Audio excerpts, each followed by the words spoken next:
Assalamualaikum warahmatullahi wabarakatuh. Anak-anak, hari ini kita akan belajar tentang pemantulan dan penyerapan bunyi. Nah, di sini pemantulan dan penyerapan bunyi karena bunyi itu dapat dipantulkan dan diserap. Itu yang pertama, kita belajar tentang pemantulan bunyi. Ini ada contoh sebuah kelereng yang kita lempar ke dinding yang keras akan mengalami pemantulan. Demikian juga dengan bunyi. Bunyi dapat memantul jika dalam perambatannya dihalangi oleh benda permukaannya keras seperti kayu, kaca, dinding, dan besi. Misalnya, kalian melempar batu ke arah dinding, itu mesti kan berbunyi cetak gitu kan. Nah, itu namanya pemantulan bunyi. Yang kedua adalah penyerapan bunyi. Bunyi dapat diserap. Benda-benda yang dapat menyerap bunyi yang permukaannya lunak. Contohnya apa? Karpet, goni, kertas, kain, busa, wol. Benda-benda tersebut dapat digunakan untuk mencegah terjadinya gaung atau kerdam. Misalnya di studio rekaman, gedung pertemuan, gedung bioskop itu biasanya dibuat peredam. Nah, di sini ada macam-macam bunyi pantul, namanya gaung atau kerdam. Gaung atau kerdam terjadi jika bunyi dipantulkan oleh dinding yang jaraknya tidak jauh dari sumber bunyi. Hal itu menyebabkan datangnya bunyi pantul saat bersamaan dengan bunyi asli yang belum selesai terucap. Akibatnya bunyi pantul mengganggu bunyi asli sehingga suara tidak terdengar tidak jelas. Misalnya sampean ada di suatu ruangan, sampean berteriak, ya teriakannya sampean itu namanya gaung atau kerdam. Bersamaan dengan bunyi asli, bunyi pantulnya. Tapi berbeda dengan gema.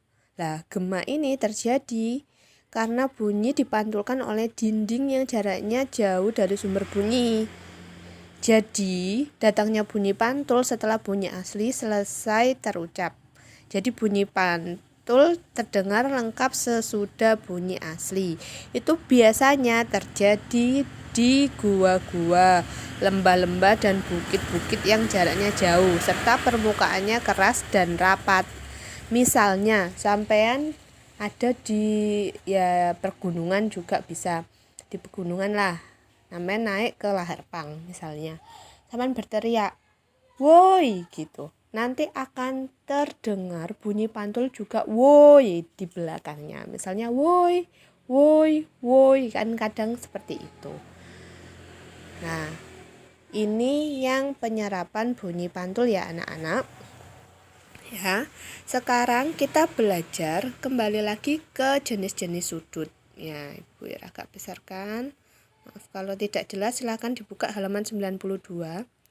Nah, di sini di kelas 3 kita sudah belajar tentang sudut. Sudut ada 3, sudut siku-siku, sudut lancip, sudut tumpul.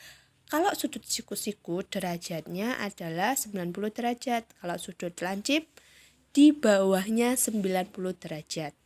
Kalau sudut tumpul lebih dari 90 derajat. Nah, di sini sampean dulu sudah pernah diajari Bu Iir, kan? Ketika ada sudut, cari titik nolnya dulu, ya. Dicari titik nolnya dulu, dipaskan garisnya, hitung yang mulai nol yang garis bawah. Misalnya seperti ini. Sebentar, saya editnya, Bu Ir kasih coretan. Nah, misalnya seperti ini ya nak ya. Nah,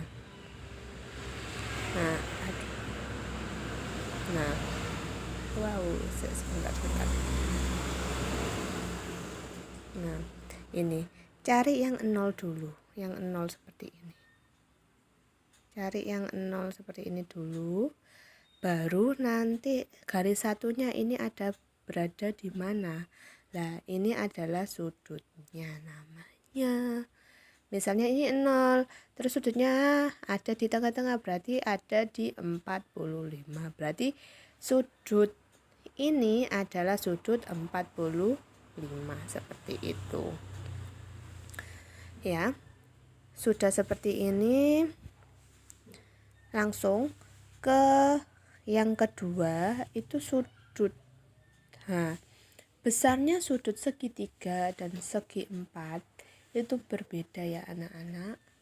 Kalau segitiga itu jumlahnya adalah 180 derajat.